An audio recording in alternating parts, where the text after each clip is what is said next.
Folks, Rudy Alpha Investments. Get right to the video today. The market's trying to find itself, okay? The market right now, you're starting to see some heavier hitting buyers, some stores now they're deleveraged. They're not overly invested in Pokemon battle styles or Chilling Reign. They unloaded their Flesh and Blood Monarch in positions. They kind of reduced their positions in the new Magic sets. You know, they're preparing for this MetaZoo launch in a few weeks here. You're seeing a lot of wiggle room. You know, Weiss is doing its thing, Force Will is doing its thing, and the new card games, the Digimons, Dragon Ball Supers, and I mean, they're all kind of just chugging along. And what do we do at this point? This is what I like to call the consolidation purgatory phase. This is where we've noticed that things don't seem to be dropping at all anymore. And talk about a short window. Compare this to like the 2018 bear market of like Reserve List and Magic the Gathering, which lasted like, oh my goodness, it was, at first it was just a month or two like this. It's only been 2 months in 2021. But man, that thing lasted for 6 months, 9 months, a year, 15 months. I think that from the beginning to end was probably like 18 to 20 months. But this feels different. It doesn't feel like the intensity is there. Now, 2020 was more of a panic situation. 2021 was just all about rockets and going to the moons. And now, heading to the end of 2021, after that crypto sell-off in mid-May, here we are going on 2 months later, and it feels like the selling pressure is starting to subside a little. Because I'm not seeing an acceleration of downward supply and people chopping prices. I'm not seeing an extreme increase in people contacting me or contacting other stores to unload a bunch of reserve list cards in Magic or sealed boxes in Magic. You know, Magic continues to remain #1. No matter how you feel about it, the data shows Magic is by far still #1. And that's based on 2 metrics. The sheer volume of product and the sheer market cap and size of the value of everything, and the amount of people who consider that the blue chip of the collectible card world. Magic and Pokemon are still kings. Pokemon is taking a huge retracement, and Magic really, I have a feeling that we're not really going to see much. I'm not going to call the bottom in this video publicly for Magic the Gathering and the whole market across the board. But I do feel like we are in the period where the teeter-totter of risk and where we're heading is starting to tilt back to the middle. It's not slanted all the way, where Pokemon was, you know, way up there and it was really dangerous. That has come back down, and the risk-reward scenario is kind of starting to become a little bit more attractive again. I do not believe the whole country and real estate's going to drop 50% like '08. The stock market's going to drop 20,000 points. We're going to need a very hard catalyst, giggity. We're going to need something really hard and intense. I mean, it's going to have to thrust into the world, giggity again. I just don't see that happening. And again, I have no idea what the future holds. No one predicted 2020. I didn't predict it. So again, we could have another 2020 virus, Black Swan event type thing. I know people are talking about these new Delta Omega Superman variant. I'm not smart enough. I don't know anything about that crap. I have no idea if it's going to get 100 times worse. It's going to get better. I don't know on the macro scale what that's going to do to the collectible world. I'm not the guy to give you information on that. I have no knowledge of medical stuff. I sell tacos and I live in a basement and eat, you know, literally tacos and cardboard smelling. I can't help you. So, but the point is, if you believe, and I believe, we are really no longer falling, from this point on, and this video is being filmed in the middle of July of 2021, by the way, for those of you watching the future. If we believe this, and I'm starting to get more and more bullish on it, then the buying needs to be picked up. The aggressive purchasing needs to be increased. Because that essentially means, while we may have short-term market noise and volatility, the best deals you're going to find on reserve list or old Magic cards, very hard to get, chase, very special items, are going to be now. Maybe now, the last 90 days, or I'm sorry, the last 60 days, and maybe the next 60 days. We're in the middle of it. Now, you'll notice, I'm not talking about prices skyrocketing. I'm just talking about kind of, now that I feel like that rubber band, I don't feel like the rubber band is being pulled really hard downwards. I don't feel that pressure anymore. I don't see I mean, you know, even in Pokemon, I'm not getting people contacting me anymore to sell me cases of battle styles, and I was giving shipping labels. And I gotta do a Pokemon video showing you guys my new Pokemon, all the cases of battle styles and the Chilling Rain leftovers of what people didn't want in return, in stores wanting to get free up capital. I gotta do it. I gotta show that inventory in another video. Just remind me, I keep forgetting everyone. I mentioned that a week ago. But I actually think that has subsided. I'm not seeing a lot of that anymore. It's been flushed through the system. Now, unlike other things in this world, once it flushes through in the collectible world, you kind of run out of sellers. The market starts to reprice. And I think Pokemon is going to start to experience that maybe a little bit quicker. And same thing with Flesh and Blood, because Flesh and Blood and Pokemon were the two categories that took the biggest downward trend. Now, Magic really didn't experience, this was the weakest downshift besides Magic the Gathering, Reserve List, Revised, Dual Lands. Besides that one sliver of the segment of the market, besides that, I mean, modern era sealed Magic boxes didn't drop like at all. Vintage sealed Magic boxes did. That was another sliver that did drop a lot. But again, I mean, you know, a revised box went from like 7,000-8,000 to like 21,000. And now it's back to what, 13,000, 15,000? So technically, that's like a third, that's a 30% drop, a third off the high. You go from 21 to 14, you lost about a third. But that's not that big a deal when it's still almost double what it was a year ago. So I look at this and I'm going, okay, interesting, isn't it? So besides these little exceptions, the overall health of the market is extraordinarily strong. And that could change. Again, maybe more macroeconomic things start to put downward pressure. I don't know. But what I'm seeing now is I feel like we could be at a turning point. Not calling a bottom, because that's always like cursing yourself. But I feel like the risk-reward is really slanting in the favor of people who have capital or excess resources to expand into either more positions, new positions, or expand their current positions. And I really thought the reserve list and other things were going to drop a lot more, and they didn't. And compared to previous declines, even from like 2008, the housing market crash, when I remember that era, reserve list and beta, at the time, was only PSA graded cards in 08, 09. Beckett was not grading Magic cards, it was not a thing. And I remember that. And a lot of the graded cards, they were hitting eBay and auction and open market, and the bidding and the softening was very noticeable. And I'm not seeing that this time around. And that surprised me. That's surprising me.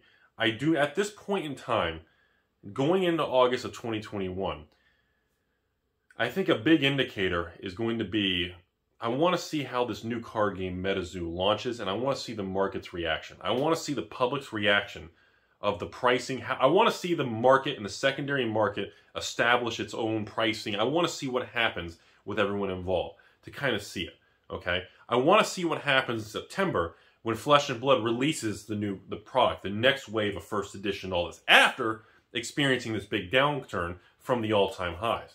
I want to see what happens now when we move to the next Magic set coming out of this. I want to see what happens going into Pokemon with this 25th anniversary and Evolving Skies and all these specialty anniversary products and kits and platinum, super luxurious, unfolding transformer, free dinner and cooks you with this. Like, I want to see what happens. And I think in the next 60 days, we're really 90. By the time the fourth quarter, October, November roll around, we're going to know where we're headed all the way through. We're going to know in October what November, December, January is going to really unfold. We're really going to know. This is a very pivotal point. That came out funny. This is a very interesting pivoting point and a turning point of what's going to happen. Okay? And if I had to guess, without, you know, because no one can predict the future, if I had to make a market guess right now, I feel like we don't see much more downside pressure. Because the Pokemon boxes, after everything we're seeing, and now that they're increasing supply and printing with crappy quality on those seals and loose stuff, but now that we're seeing more production come online, we're seeing more Flesh and Blood Unlimited boxes hit the market, supply problems have kind of been eased, you know, the players have the ability to get cheap product, you know, and we've seen first edition Flesh and Blood come down and tank, and now we've seen the supply thinning out, and we're starting to see our first signs of an uptick, which we've already been seeing on Monarch First Edition, which we're starting to see on Pokemon Battle Styles. And, you know, it's fascinating because these are the moments that professional, institutional kind of buyers, sellers, you know, momentum traders, people who are technical analysis with their Bollinger Bands and moving averages and all this crap where you take a line and you put 45 lines every direction and you pretty much make it and you turn it into justifying your own opinion of up or down. That's all it is. But I have a feeling right now, these are the moments that the smart money are really going to start making moves. And when I say making moves, I'm talking in Magic, in reserve list, in sealed product, in Pokemon, and possibly paying attention to see how this MetaZoo goes, to see how the public's reaction and the market accepts or rejects the product. That's going to be very fascinating. And of course, to see what happens with Flesh and Blood after experiencing its first coming off its natural high back to reality. How will we move forward? And in my opinion, and I know I'm just an eternal optimist, I believe, and you know, even though there's a lot of problems in the world, there's always bad people out there that you can point your finger at. I believe in the country, the U.S., the people around the world, the other countries, the communities, the cards. I believe in it. I believe genuinely most people want to be a part of things. They want to have a good life for themselves and their family. I believe that. Even people who are struggling, I still think genuinely they want a better future for themselves, their family, financially. And I'm just an optimist, and I believe moving forward, we are going to continue to see success and growth across the board in the collectible world. Hence, you know, and I know, oh, Rudy, we don't want to return to scalpers and Pokemon, and I agree. You know, I've seen the videos where people rush into Target in these stores and they attack each other in parking lots and, you know, and these crazy things to get packs, and they wipe their hand all the things off the shelf into a shopping cart. I mean, that's extreme. I agree, but again, picking on an extreme example does not reflect the millions and millions of people and families and kids and adults and investors and collectors, young and old, and all around the world. It doesn't reflect all that. And I genuinely believe that that passion in all these collectibles is going to rear its head back up, and it's going to pull forward. And the fuel is there. The market is there. I think overall, the economy for most people is rewarding, and most people are working and generating money and disposable income. And yes, inflation, and there's a lot of headwinds, but overall, I don't feel the way I felt in 08-09. I don't feel the way I felt in this time last year, in the heart of 2020, when I literally was doing the best I could just to reply to the amount of people contacting me to sell reserve list cards and sealed boxes. You know, I don't see that.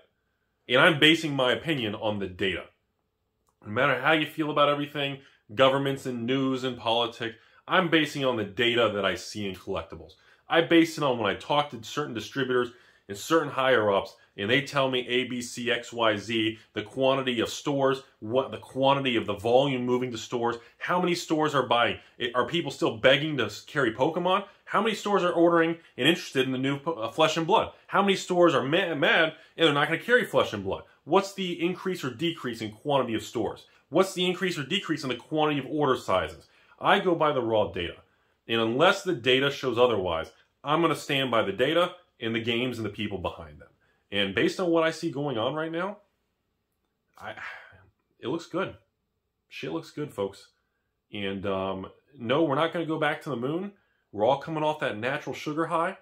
And I think the return of 5 to 10% annual returns is here. And I think that's a great thing. And I think it's going to weed out all those crazy people going to stores and attacking each other in Target for Pokemon packs and attacking each other in parking lots. And, you know, I think that's going to go away because the extreme free tendies in profit are gone. And all of those kind of more sour crowd that it attracted, they're not going to come back if they can't just, you know, look, if you can't buy a box of cards and then just turn around and I don't care about that game and I'm going to buy that for $300, put it on eBay for $1,000. When that goes away, the aggressive people and the negative people who are going to attack stores, attack me, it subsides. Because eventually they're going to come to the realization that you're not just going to buy an order and 3x your money. It wasn't supposed to be that way. You know, the original thing on this channel in the last 5-6 years, if you all recall, was me saying the goal was 8% a year. And I said in bad years, the goal was 5%. In good years, it was 10%. The goal was 8%, and I consider that a successful year. Well, everyone's lost their damn way. And they've lost their minds in these crazy things. because we experienced, you know, black swan events of people experiencing 10,000% returns in crypto. We experienced people making 1,000% on GameStop at $10 and selling at hundreds. We experienced very dramatic kind of rewiring of the brain, which now makes us expect certain things. You know, you're not going to be able to buy the new Magic set for $300, triple masters, and you're not going to be able to sell it for $500. It may stay the same. It may go up from $300 to $350, or it may go down to $250. That's the way it was supposed to be. But a lot of people have forgotten this, and it makes a lot of people angry. And a lot of people will judge their local store. Patrons will judge me, and stores will judge distributors over the fact that the extreme profit is no longer there. And I think that's okay. And I think in the long run, it's going to be even better, because it's going to keep the people who have the true passion for Magic, for the new MetaZoo, for the Flesh and Blood set, for Pokemon, for Digimon, and all these new card games. And don't let me forget my Weiss and my Force of Will, which I'm still behind, and we still sell the new sets, and it's been a great thing. All these things are still on track. All these things, I think, are actually going to be better because they're going to be more stable and predictable instead of extreme situations. Okay? The concept, again, of a Pokemon box coming out, and a store buys it for, I don't know, $86. Well, yeah, let's just, or $85, let's make an even number, or $90, let's do an even, and you buy for $90, and the store sells for $250 because there's not enough, and only 2 customers get to buy it at 3x the price. Yeah, the store makes money, but only 3 people got the product, and they had to overpay for it. Versus if a store, like I got 1,000 Chilling Reign, okay, and selling 1,000 Chilling Reign for like $119 versus selling 100 Chilling Reign for $199, you make the same amount of money. Except more customers get the product and they pay half the price. You know, and I think that's good. I think we're returning to the way it should be. And hopefully, I know people don't, well, I'm already, this video's gone on way too long. I know no one's watching this late. So hashtag Phyrexian Hard Tower for those of you still watching. You know, I just think, I think we got some really good things ahead. And I think the collectible world is going to continue to boom forward. And I think overall other categories too. I think the stock market, and I think overall real estate and crypto and collectibles across the board, I think, you know, I think they're all going to be volatile. But I think as the time progresses, it will be proven that once again, time in the market will beat trying to time the market. And the people with those diamond hands will be rewarded. Hope you all learned something today.